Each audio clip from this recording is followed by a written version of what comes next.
Entonces, el toxítono simpático miométrico no es más que los efectos en su máxima expresión del sistema simpático, que son. ¿Cuáles son los efectos simpáticos? La vasoconstricción. No. Sí, vasoconstricción. Aumento de la frecuencia cardíaca. Aumento de la frecuencia cardíaca, taquicardia.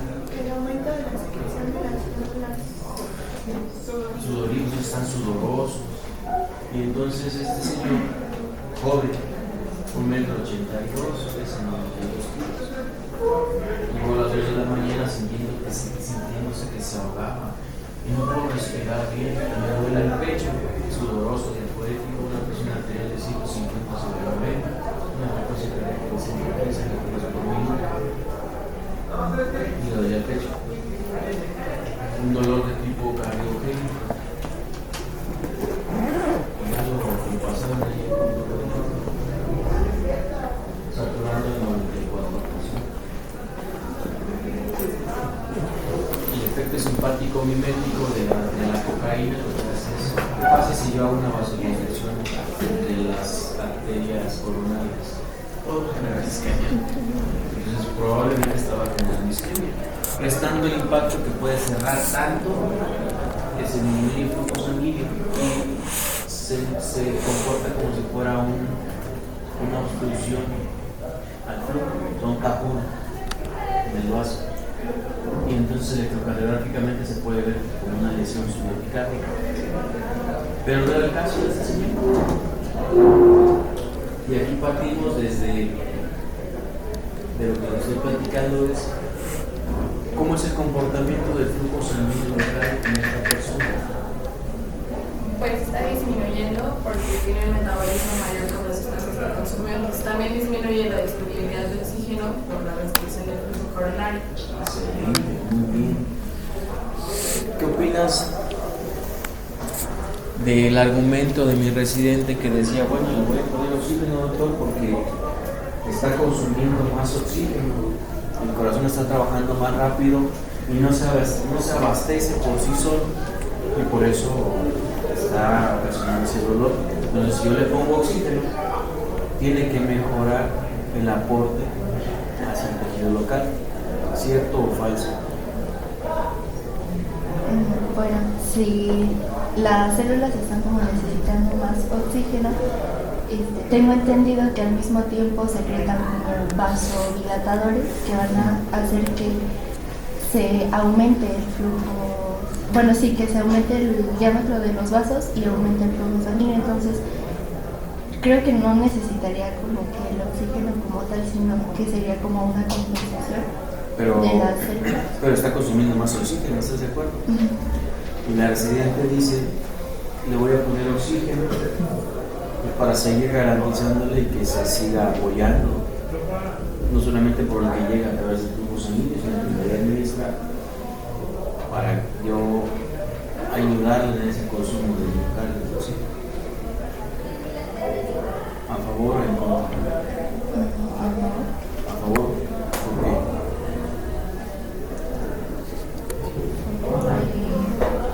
¿A favor o en contra? Lo que dicen es totalmente cierto y esto lo vamos a platicar. O sea, hay una vasodilatación. Pero aquí es, yo en mi práctica es ayudarle, le voy a dar oxígeno a esa persona. Puede ser en contra porque no, al poner oxígeno de igual forma, al estar, al haber una disminución de la circulación, hay intercambio gaseoso. Entonces no está distribuyéndose ese oxígeno al cuerpo.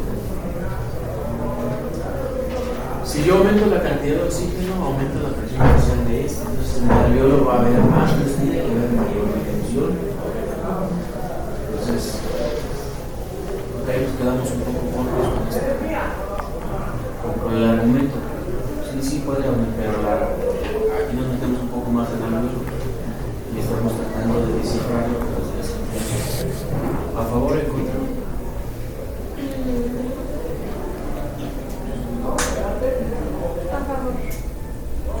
Porque, o sea, también el oxígeno hace una vasoconstricción, entonces eso hace que llegue más oxígeno a todos los tejidos.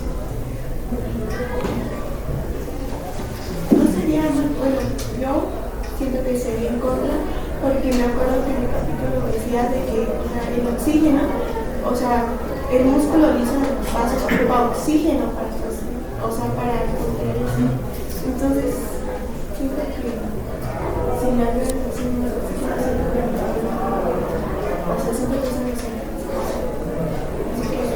Entonces está en contra. Ahí atrás. ¿A favor o en contra? A favor. Sí.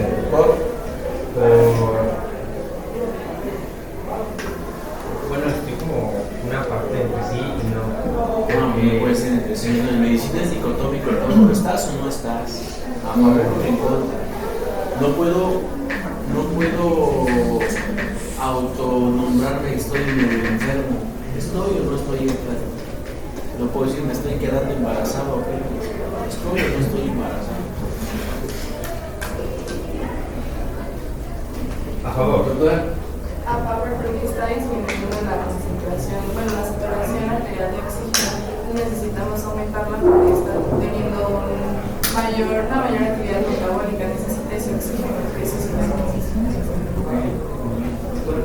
La saturación está en 96. Sí. Yo diría que no es necesaria. Dijo 94.5. Bueno, pues si presenta buena saturación, lo que nos está indicando es que hay una mala, que no hay, que el problema no es de 90 a 100 es normal. Entonces si no está presentando hipoxia, no nos está indicando, o sea, el problema no va tanto como para, no es necesario. ¿Por qué? Porque el fallo es la conducción, porque está bien conducido. ¿Y qué te dice el primer principio de la circulación? Bueno, yo iba a decir que cada tejido de gobierno se Sí, yo iba a decir que, es más como un tratamiento de soporte, ¿no? O sea, si bien no revierte la toxicidad del oxígeno, la estimulación simpática sí va a servir como una prevención en caso de que se comprometa la oxigenación del tejido, en este caso del músculo cardíaco. ¿Me ayuda? Pues, en caso de que se comprometa la... En este paciente. ¿Es un paciente real? Bueno, es que también decía que, creo que es muy material que los esfínteres se cierran por el exceso del oxígeno. Entonces, cuando ya disminuye ese exceso, se vuelven a abrir los esfínteres, entonces meterle más para la diágnosis. ¿A favor o en contra? En contra. El tejido gobierna su propio flujo sanguíneo local dependiendo de ciertas sustancias. De este el principal es el oxígeno. Entonces, la AJA en algún momento decía: todo paciente con dolor torácico de tipo isquémico ponle oxígeno. Pero ¿qué creen? Se deterioraban más y terminaban impactándose. Hoy en día las recomendaciones son, precisamente se fundamentan en eso, en donde si yo tengo una saturación del 90, quiere decir que la cantidad de oxígeno que está llegando es adecuada. Está sufriendo el corazón porque está trabajando de más, está consumiendo más, pero está supliendo el aporte de oxígeno. Sin embargo, si yo le pongo oxígeno a una saturación normal, voy a generar hiperoxia. ¿Qué le hace la hipoxia a las metabolismos? Hace que estas se abran para poder aumentar. Y se le mete oxígeno de más. O sea, pero van a estar más abiertas. Si le mete oxígeno extra, cierra. ¿Qué le va a pasar a la circulación coronaria?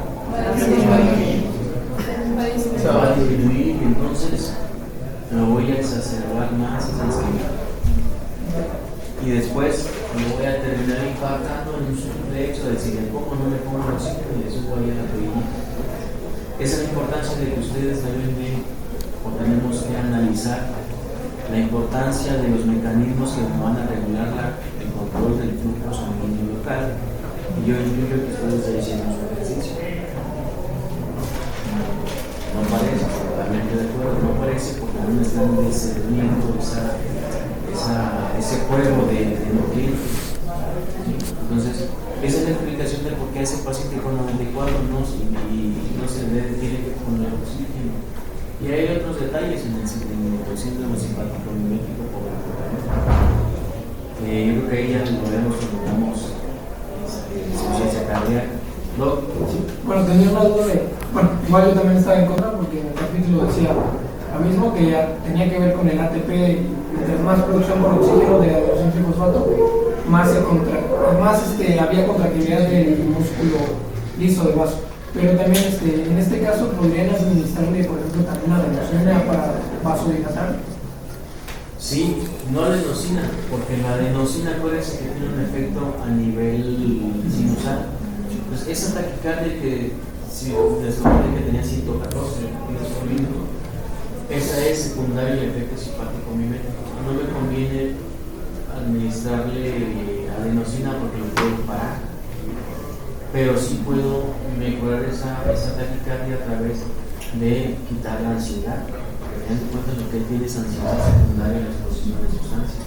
Ahora, si tiene dolor de pecho, sí puedo administrar un vasodilatador que se llaman nitratos. Eso sí lo puedo administrar. Funciona diferente a la adenosina y el objetivo es abrir el vaso. Si yo abro el vaso, mejoro el aporte de oxígeno y se quita el dolor. ¿Sí? Muy bien. Listo, doctora, ya está. Gracias. Bueno, como ya nos mencionó el doctor, vamos a estar hablando sobre el control local y humoral de flujo sanguíneo en los tejidos. Entonces, como breve resumen, pues tenemos este pequeño diagrama donde vamos a tener que se va a dividir el control en dos tipos. El local va a ser intrínseco de los tejidos, como ya lo mencionamos, y el humoral va a depender de la liberación de sustancias que sean vasoconstrictoras o vasodilatadoras a la circulación. Entonces, cada uno de estos elementos los vamos a estar abordando con mayor énfasis a lo largo de la presentación. Entonces, vamos a iniciar primero con el control local. Como ya les había mencionado, y también el doctor nos hizo favor de mencionar, pues esto depende de los tejidos. Obviamente, cada tejido va a tener un flujo sanguíneo distinto porque cada uno tiene necesidades metabólicas diferentes, que es justo lo que se ve en esta tabla, que cada uno recibe un porcentaje de gasto cardíaco distinto, un flujo total, es decir, mililitros por minuto diferente, y de estos mililitros por minuto, cada uno llega en diferentes cantidades a cada 100 gramos de tejido. Para no indagar tanto en la tabla, porque bueno, no tiene mucha relevancia en estos momentos, pues tenemos que el hígado y los riñones son los que tienen las mayores cifras en esta tabla por las funciones que desempeñan. Pero vamos a ver cómo es que esto trabaja. Tenemos que el control local se va a dividir en dos tipos, a corto y a largo plazo. A corto plazo significa cambios que son bastante rápidos, que suceden de segundos a minutos, y estos tienen cambios funcionales en los vasos, es decir, actúan en su vasoconstricción o vasodilatación e implican las estructuras de la microcirculación. ¿Alguien me puede mencionar cuáles sean? Lo hacemos justo ayer. La cardeniola, el intercapilar. Muy bien. Abajo.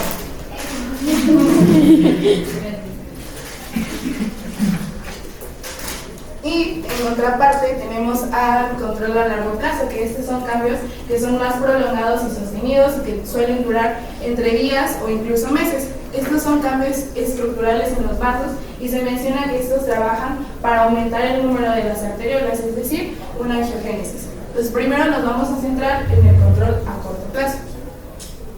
Para explicar esto, vamos a tener esta gráfica donde en el eje de las X podemos ver el metabolismo tisular y en el eje de las Y el flujo sanguíneo.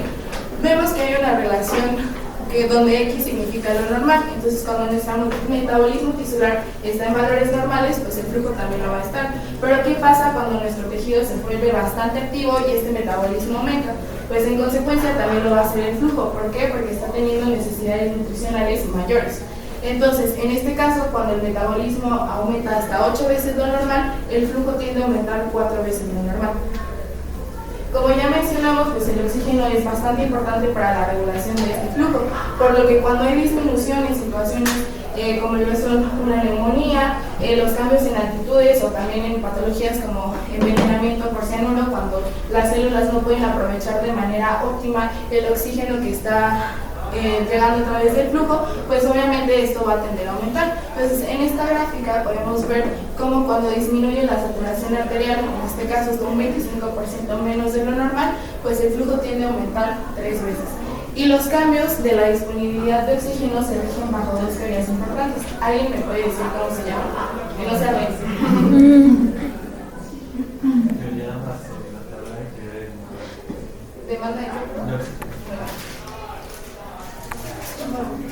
Y justamente eso es lo que vamos a estar viendo ahorita. Vamos a iniciar primero con la teoría vasodilatadora, la cual nos explica que cuanto mayor sea el metabolismo de nuestro tejido o menor sea la disponibilidad de oxígeno que éste tenga, mayor va a ser la velocidad de formación de sustancias vasodilatadoras. Algunos ejemplos son la adenosina, el dióxido de carbono, la histamina o los iones como el potasio y los iones hidrógeno. Estas sustancias son sintetizadas por las propias células del tejido y se liberan hacia las estructuras de la microcirculación, específicamente los esfínteres precapilares. Bueno, eso se considera porque no se sabe a ciencia cierta, pero bueno, que tienen un efecto dentro de los esfínteres para poder controlar el flujo. Estas van a producir una vasodilatación local aguda y esto también puede suceder en situaciones donde el metabolismo del tejido continúa a su mismo ritmo, pero la disponibilidad de oxígeno está siendo menor. Entonces, vamos a hablar sobre el papel que tiene primero la adenosina, que es a la que más le dan énfasis dentro de la bibliografía. La adenosina se va a liberar, o bueno, va a ser sintetizada en la mayoría de las células, pero tiene un protagonismo principal dentro de las células endoteliales y musculares. Esta se va a sintetizar, como podemos ver en la imagen, a partir de la degradación de la AMP. Esta se libera en situaciones donde hay hipoxia, isquemia o inflamación y va a tener una función directa en receptores que están ubicados en el corazón, que como ya nos mencionó el doctor, tienen una función sinusal. Entonces, cuando estamos frente a este tipo de situaciones, se liberan mayores cantidades de adenosina, por lo que va a tener un efecto dentro del flujo coronario, específicamente pues en las células musculares de estos vasos, para poder generar una vasodilatación y que aumente el flujo, porque está habiendo una demanda mayor metabólica en este tejido. Entonces, bueno, creo que hasta aquí no hay dudas, siento que es pues bastante lógico cómo funciona. ¿Dudas, jóvenes? ¿No? Bueno. Y entonces, si me pica una abeja, doctora, ¿qué cambios esperados puedes tener? La persona, yo soy eléctrico, pero hipotéticamente ya llevas en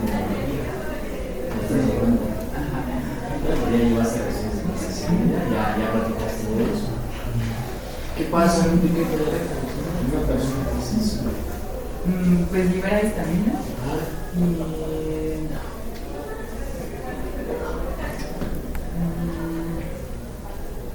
libera histamina. ¿Y qué pasa con la circulación?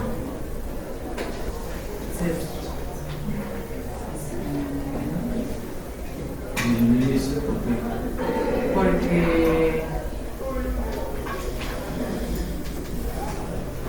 ustedes dicen que no tienen dudas. Pues vamos a no sé si la doctora está explicando bien. Ustedes dicen que no tienen dudas. Al final,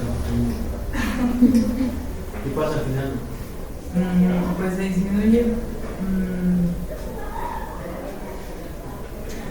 Pues sí, se disminuye el flujo sanguíneo debido a una reacción alérgica que puede aumentar la permeabilidad vascular, debilitar los vasos, y esa extravasación de líquido pues, puede disminuir. No disminuye, o sea, el flujo disminuye no por otra cosa, no por una vez se sale, sí se fuga, pero bueno, es que, suponiendo que somos alérgicos al veneno, a la abeja, el veneno va a causar un daño vascular que va a provocar que el flujo salga y ya se fuga por el daño endotelial. Y por ende pues, va a causar un eritema. ¿Por qué ocasiona un eritema? La histamina es vasodilatadora y excelente. Aparte de que la propia reacción hace que el endotelio se separe, haya fuga al tercer espacio, al intersticio. La histamina hace vasodilatación. ¿Cómo han visto una persona con reacción alérgica y no necesariamente tiene que ser por picaduras o por los? ¿Cómo se pone la persona así de tez clara? Roja, clara. ¿Por qué? Porque hay una vasodilatación y por lo tanto, si yo disminuyo la resistencia vascular periférica, el flujo sanguíneo, ¿cómo es? Lento, bajo, alto. alto, o sea, hay mayor flujo sanguíneo y por eso el aumento del flujo sanguíneo aumenta la temperatura también. Y entonces las personas dicen: es que me picó la abeja, siento las orejas calientes, siento la cara hinchada. Si tengo fuga al tercer espacio, ¿qué va a pasar en la vida aérea? ¿Qué va a pasar con la lengua? Se puede dematizar, los labios se pueden dematizar, se llama hiperdema y eso es muy peligroso.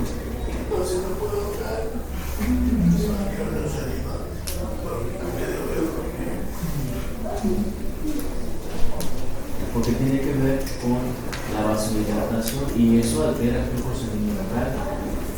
Si se altera el flujo sanguíneo local, el paciente se puede morir. Más si ustedes están ante una persona que es alérgica y se está enronchando, las ronchas no me preocupan. Lo que me preocupa es que se cambia la voz. Tengo los labios hinchados, tengo la lengua hinchada y cuando respiro, eso sí es grave y hay que hacer algo. ¿Qué hay que hacer? Adrenalina. Adrenalina, ¿por qué, doctor? Porque va a estimular una respuesta simpática, que es lo contrario. O sea, vamos a generar una vasoconstricción. Excelente, muy bien, adrenalina. ¿Qué más? ¿Qué más puedo cortarlo? Ya me estamos entendiendo. ¿Cómo más puedo cortar esa reacción? Y todo parte de algo muy simple que es yo cierro el vaso para que contrarreste la vasodilatación. Ahora tengo vasoconstricción, refuerzo el vaso, mejoro la perfusión, evito que se salga, pero hay que desinflamarlo también con paracetamol, naproxeno. ¿Ya llevo farmacología todavía? No importa, tú vas a hablar. ¿Doc? ¿Puede ser angiotensina 2 o vasopresina? Vasopresina. La vasopresina o es un análogo sintético de la hormona antidiurética, lo que va a hacer es jalar agua, aumentar el volumen y aumentar la presión. Pero hasta este punto yo no he llegado hasta la hipotensión, porque si es hipotensión, si es un choque anafiláctico, sí lo podrías usar y me funciona más todavía adrenalina. Pero los esteroides, la hidrocortisona, principalmente la hidrocortisona, que es muy rápida y muy potente, hace que esa reacción se aminore. Y entonces los pilares terapéuticos de primera línea en estos problemas es adrenalina. Y queda en duda y en tela de juicio si los esteroides son efectivos o no. Actualmente las guías Galaxia dicen que no, solamente la adrenalina es suficiente. A mí me consta que con la adrenalina es suficiente. Sienten que se les baja en el corazón, pero les abre la palma. ¿Dudas? ¿No? Bien, ya entendieron, ¿no? ¿Cuáles son los efectos vasodilatadores y qué tiene que ver? Si yo hago vasodilatación, el metabolismo aumenta y el flujo sanguíneo aumenta. El calor aumenta. Conste. Ahora vamos a hablar de la otra teoría, que es la demanda de oxígeno, o también se conoce como la teoría de la demanda de nutrientes. Esta nos explica que si hay ausencia de oxígeno o de cualquier otro nutriente, se produce una vasodilatación local. ¿Por qué? Porque como antes había mencionado, no recuerdo quién, el oxígeno pues es bastante importante dentro de la contracción muscular. Entonces, esto va a trabajar de la siguiente manera, como podemos observar en la imagen. Trabaja otra vez con las estructuras de la microcirculación. Entonces, cuando hay una disminución de oxígeno, ¿qué es lo que podemos esperar?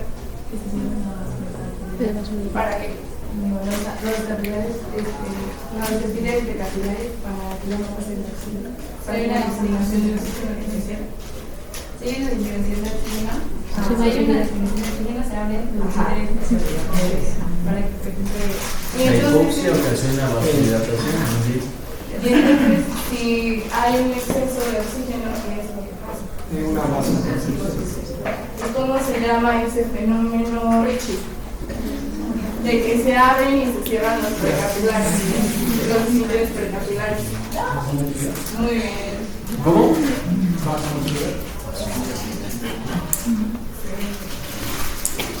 ¿Qué teoría y cuál de las dos teorías gobierna ahí? La demanda de oxígeno. La demanda de oxígeno. ¿La teoría miógena? ¿Mande? Por eso les encargué que hicieran ese diagrama de Venn, porque al final todos incluyen algo. ¿Verdad, doctora? Que eso es lo que vamos a ver en diapositivas posteriores.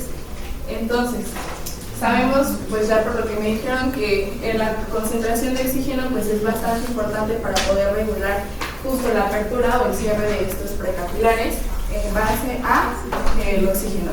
Pero, como les había mencionado, que esta teoría no solamente se llama teoría de la demanda de oxígeno, sino de otros nutrientes, también se ha visto que la disminución, por ejemplo, en la glucosa en sangre también produce una vasodilatación. O, por ejemplo, en enfermedades como esta, que es la enfermedad del beriberi, que hay una disminución de vitaminas del grupo B, como la riboflavina, la tiamina o la niacina, pues tenemos que estas vitaminas son bastante importantes para la síntesis del ATP. Entonces, también el ATP tiene un papel vital dentro de la contracción muscular, por lo que cuando hay una deficiencia de este tipo de vitaminas, pues lo que se produce es una vasodilatación local.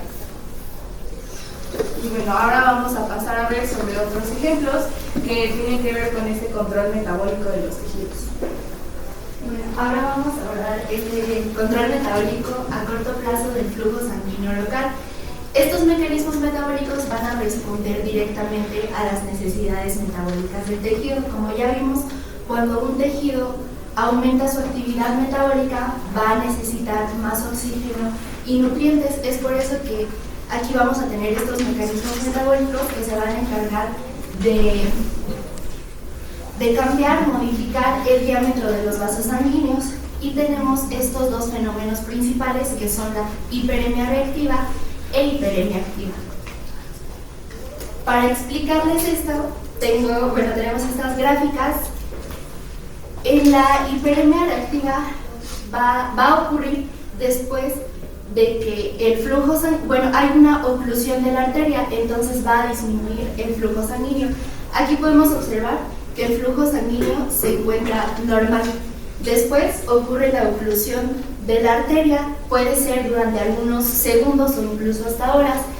Después de esto, pues va a haber el desbloqueo de esta oclusión, lo que va a ocasionar que haya un flujo sanguíneo mayor. Podríamos esperar que el flujo sanguíneo sea normal, pero en este caso el flujo sanguíneo puede aumentar de 4 a 7 veces. Esto porque se van a acumular sustancias vasodilatadoras, entonces el flujo... Todas tus participaciones por una pregunta. No. O tan difícil.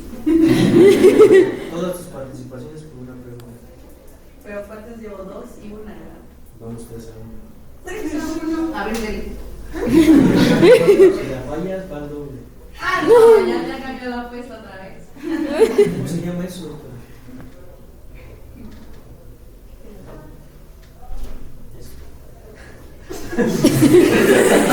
Está cambiando de Ah, sí.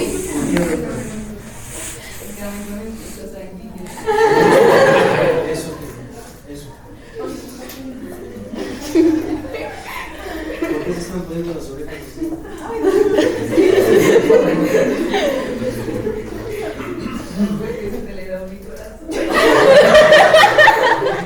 ¿Puede?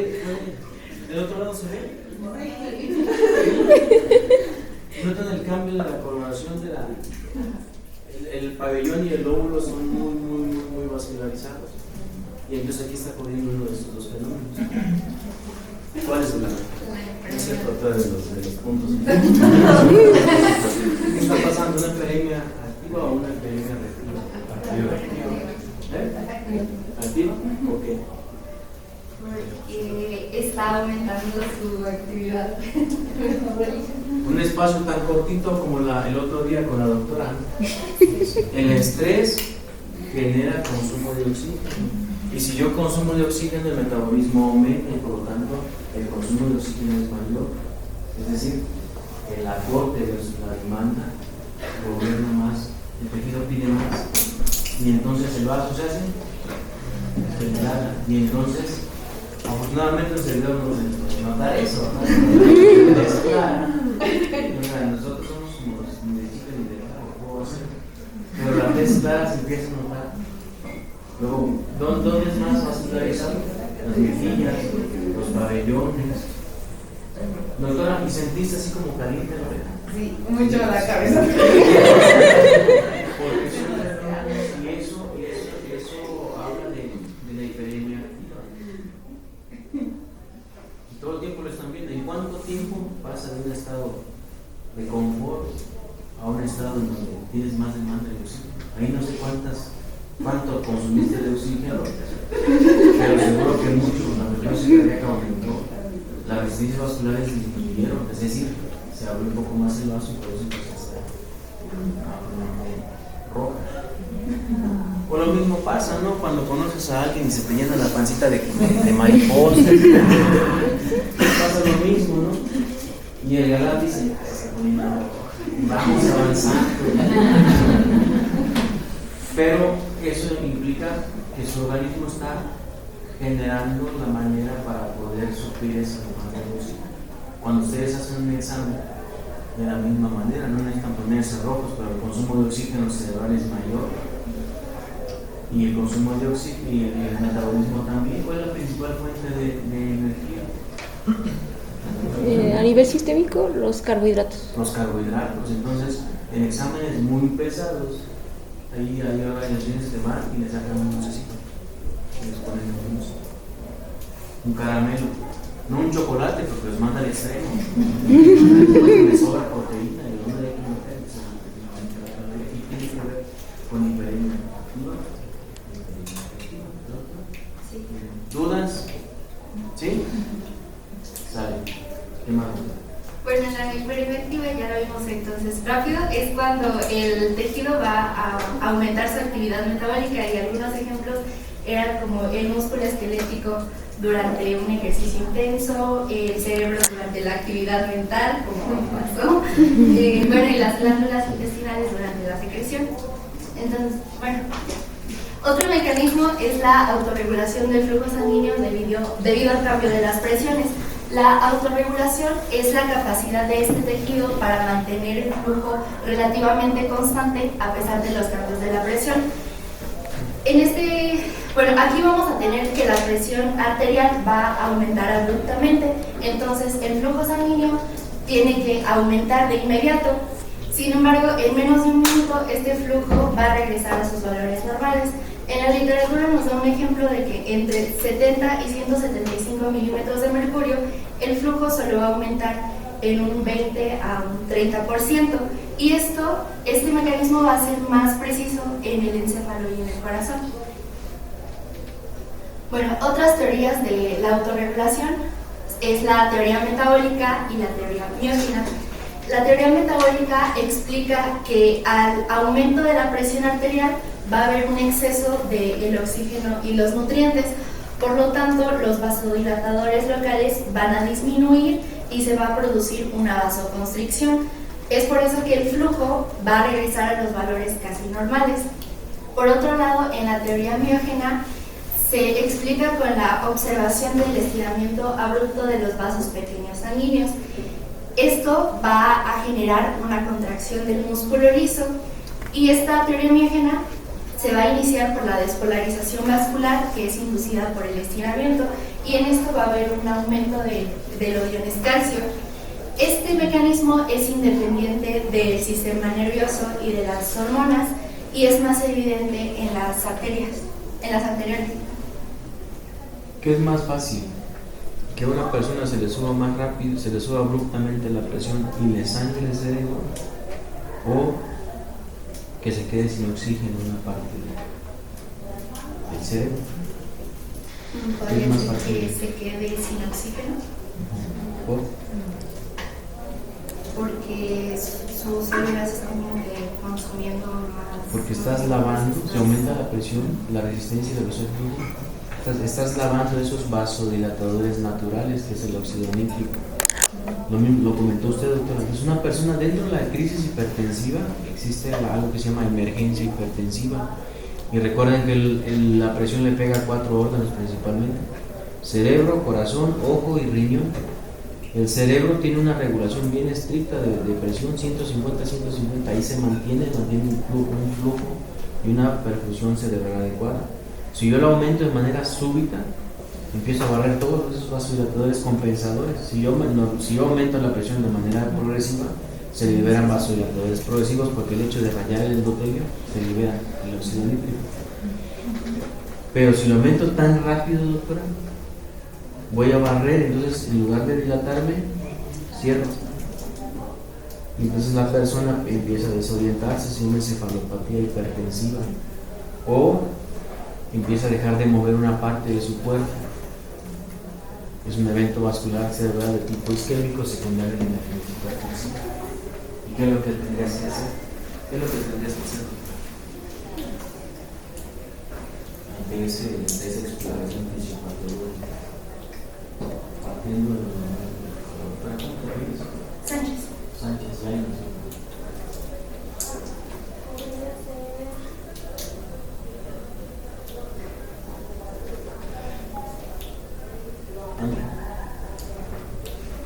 Administrarle vasodilatador. Administrarle vasodilatador. Veneno mata veneno. Si la presión lo está matando, pues bájale la presión. Un vasodilatador sí puede bajar la presión. No como tal sobre la pared, pero de manera indirecta. El vasodilatador es: yo dilato, la resistencia disminuye, pero también disminuye la presión. Por lo tanto, el flujo disminuye. Entonces, lo que va a pasar es que el retorno venoso va a bajar. La cantidad de sangre que va a llegar hacia el corazón derecho va a disminuir, por lo tanto la que va a pasar al corazón izquierdo va a disminuir, y por lo tanto lo que va a salir hacia la asistencia va a disminuir, y todo eso se llama, traduce en un gasto cardíaco bajo. Entonces la presión baja. Si la está matando la presión, baja la presión. En esos casos también se podría realizar la maniobra de Valsalva para compensar, ¿o no es? No, porque la Valsalva tiene que ver con la liberación de acetilcolina y el globo sinusal, y entonces baja la frecuencia. Ahí lo que tenemos que hacer es bajar la presión arterial. En esos casos bajamos del 15 al 25% de la presión arterial. Tampoco tan de tajo, porque si no alcanza el cuerpo, el cerebro a regular esa presión. Bueno, ahora veremos sí, cómo... grupo. Conste.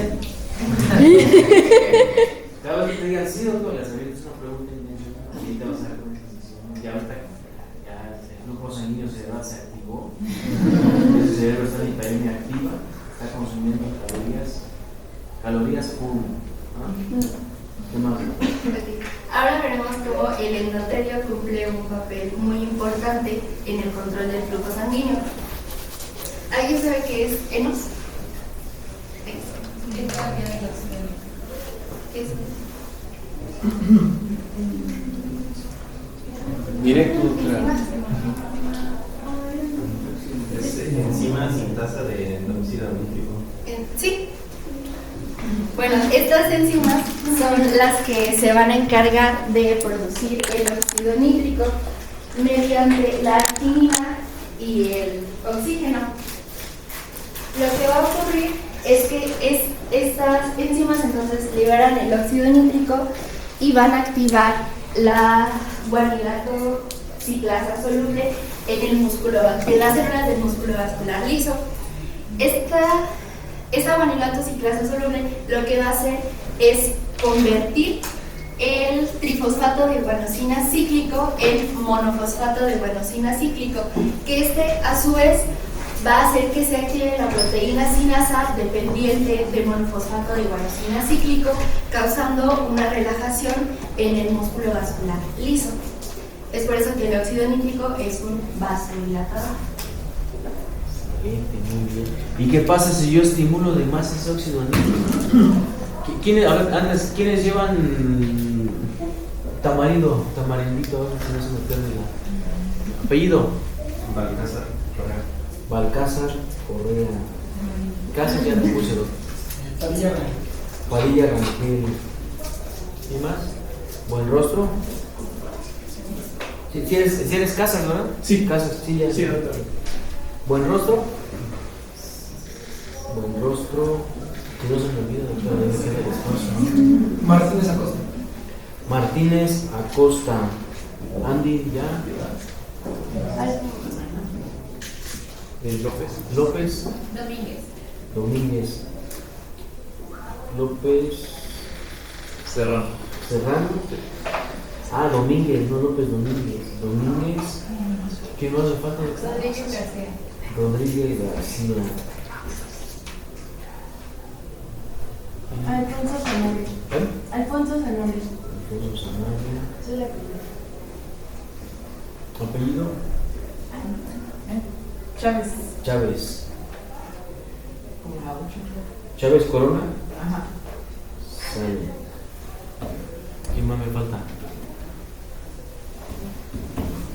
Ya. ¿Ya son todos?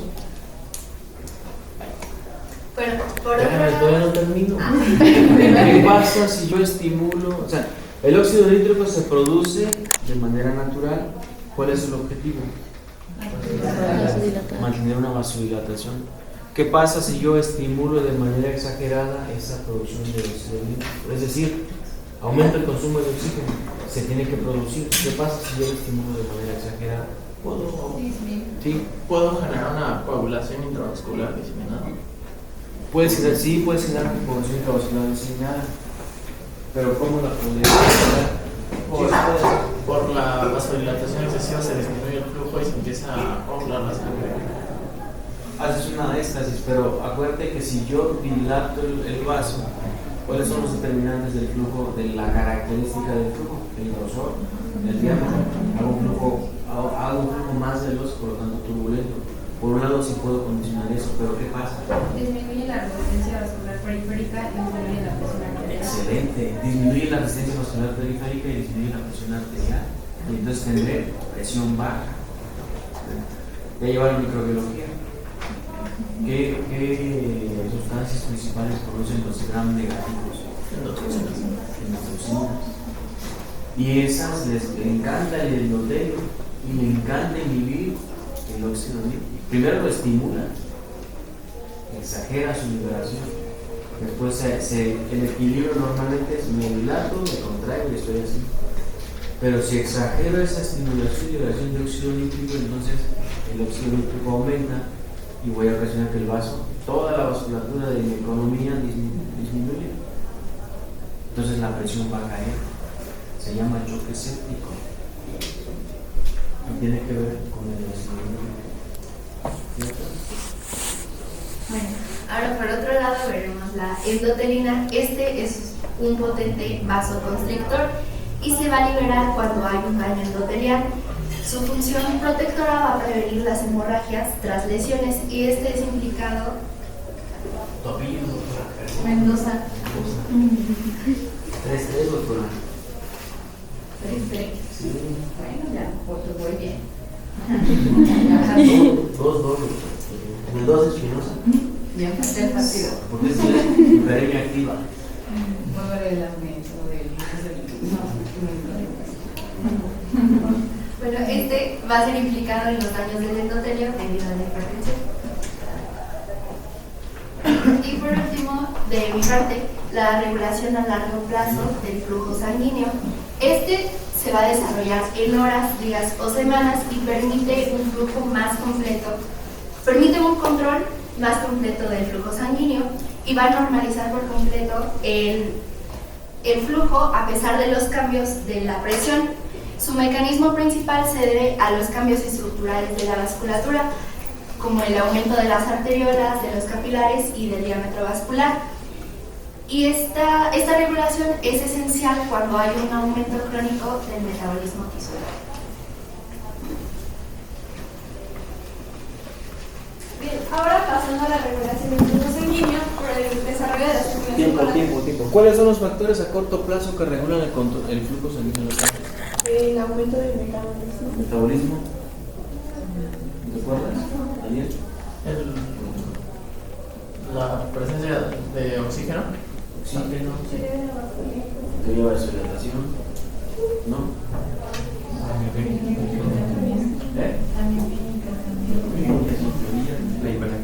hiperemia es un mecanismo.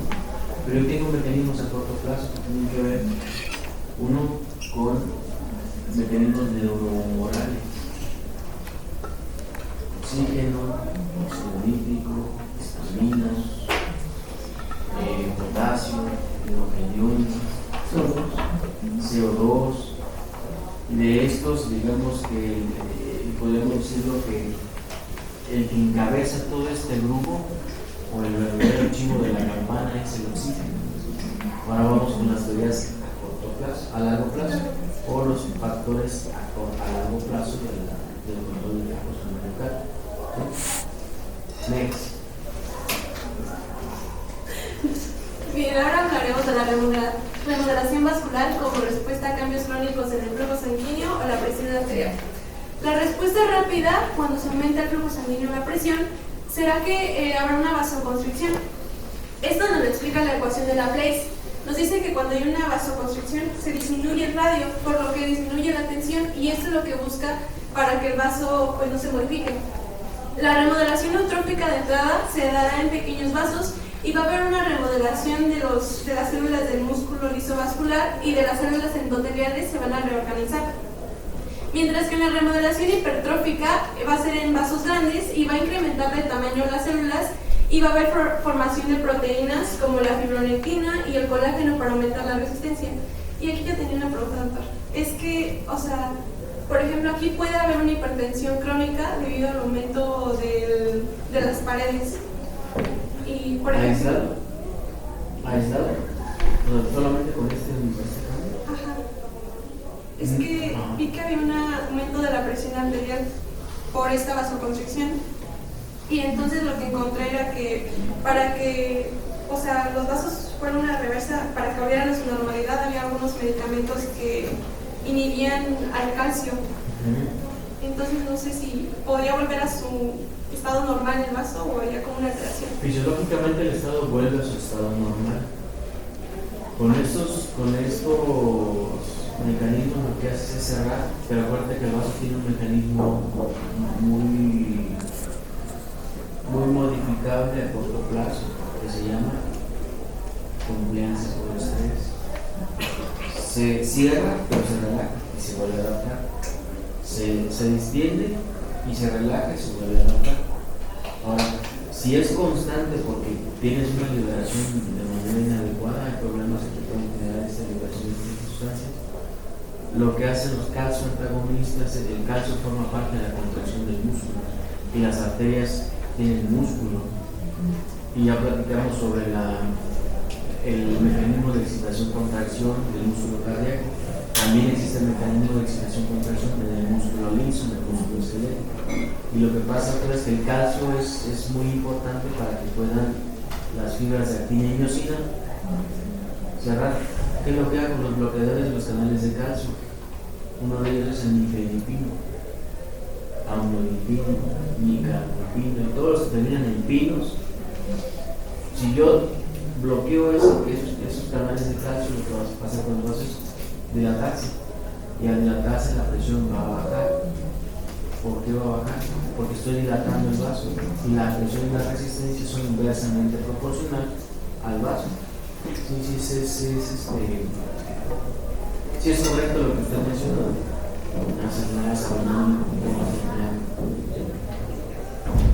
Pues no fue pregunta, fue un comentario asertivo. ¿Sí? Eso sí es importante. Bien, ¿alguien me podría explicar qué es la remodelación eutrófica de entrada? Lo acabo de explicar.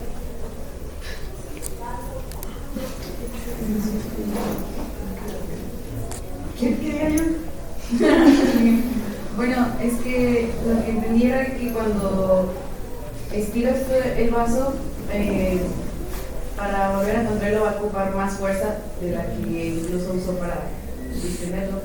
Entonces ese movimiento va generando la hipertrofia del músculo de la capa. En este caso, en la remodelación eutrófica hay una reorganización de las células endoteliales que van como a hacer vasoconstricción en el vaso. Y la remodelación hipertrófica en esa. Sí, es cuando pues, las células del cerebro aumentan su tamaño porque está en una mayor presión. Entonces, esta necesita más fuerza. Entonces, por ende, bueno, en este caso, lo que podría pasar es que la presión diastólica disminuya, la presión sistólica aumente y aumenta, porque aumenta la postdescarga. ¿Y cómo puedo modificar la pared de un vaso? Yo, médico, ustedes médicos, pueden modificar intencionadamente la pared de un vaso. Se las pongo más fácil con una vena. Bueno, yo digo que sí se puede modificar la pared de una vena porque se puede hacer una fístula arteriovenosa en donde la presión que viene de la arteria no va a pasar por el capilar y el capilar es la que disminuye la resistencia. Entonces, si pasa directamente a la vena va a adaptarse o va a adquirir las características de una arteria. Tiene que modificar su forma para poder tolerar esa presión. Entonces las fístulas pacientes solimetrópicas de la vida ya no tienen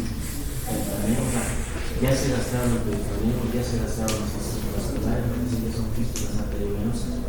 Conectan la vena con la arteria y entonces les hace una bolsa y ahí conectan el aparato de movilidad. Pero ustedes la tocan y se sienten como si ustedes tocaran un filo de sal. Suena. Porque el flujo aquí es laminar o turbulento. Turbulento, que va de mayor, es mucha la diferencia de presión, entonces es mucha la velocidad, es muy turbulento. Por eso se anticoagulan ellos, porque es muy fácil que puedan hacer coágulos por el comentaste. Una es por la lastimada del endotelio y la otra es por el flujo, porque es un factor pro-coagulante. Bien, ahora en la remodelación de salida lo que va a haber es un aumento del flujo sanguíneo, por lo que solamente aquí el vaso se va a distender, mientras que en la remodelación hipertrófica de salida va a haber un aumento del flujo sanguíneo y de la presión arterial, por lo que las paredes del vaso se van a engrosar y también va a haber un aumento del volumen del vaso. Ahora, pasando al control humoral, que ya lo vimos como son sustancias vasodilatadoras y vasodilatantes. En los que menciona el libro tenemos la noradrenalina y la adrenalina. La noradrenalina es un potente vasoconstrictor, mientras que la adrenalina también puede tener muy poca vasodilatación en algunos tejidos. Estos van a ser activados por el sistema nervioso simpático. Aquí va a haber un control doble. Pueden viajar por la sangre o también por los nervios. Luego, la angiotensina 2. Esta puede aumentar la resistencia de los vasos y también hace que el riñón guarde sodio y agua, haciendo que pueda aumentar el volumen de sangre. La vasopresina, que también ya la habíamos mencionado, se le conoce como hormona diurética y es secretada por el hipotálamo. Esta controla el líquido corporal, por eso se llama hormona diurética y puede hacer la absorción de agua. Y, por ejemplo, menciona que en algunos, se secreta muy poco, pero por ejemplo en las hemorragias puede haber una secreción más y puede controlar estas hemorragias. Ahora, los vasodilatadores, la bradicina. Se menciona que la calcicreína es la que la secreta, esto debido a inflamación o daño en los tejidos. Pero esto solamente va a estar por minutos, ya que después la carboxipeptidasa la va a destruir. Esto va a hacer que se abran arterias y los poros de capilares. Como vimos anteriormente, también está la histamina, que va a estar formada por los mastocitos y por los basófilos. Esto debido a un daño en el tejido de inflamación o reacciones alérgicas. También, como menciona acá, va a abrir un aumento de permeabilidad capilar y va a abrir las anteriores. Vamos a quedar mañana. No, mañana. Sí, ya no estoy acostumbrado a ustedes, que ya no sé qué hacer. El fin de semana sin ustedes. Ustedes son mi fuente de inspiración. ¿En serio? Siempre ando pensando en ustedes, pensé en este señor, el bazuco de ese. Ya sé dónde tengo para producir la clase. Entonces, acuérdense que de estos temas sí es importante identificar mecanismos a corto plazo y a largo plazo de control del flujo sanguíneo, sin olvidarse de los principios básicos. Factores que determinan el flujo sanguíneo, la velocidad y la resistencia. Y todo esto vamos a estar hablando todo el capítulo de circulación, todo el capítulo de endocrino, todo el capítulo de renal, porque tiene que ver con esto. Al final, cuando vemos el digestivo, se integra todo. Vamos a hacer pláticas un poco más complejas en donde vas a entender que te acuerdas cuando hablamos del trocito que llegaba el dedo gordo del pie en tu primera clase y me dijiste cómo todo eso vamos a platicar al final. Muchas gracias. Nos vemos el lunes.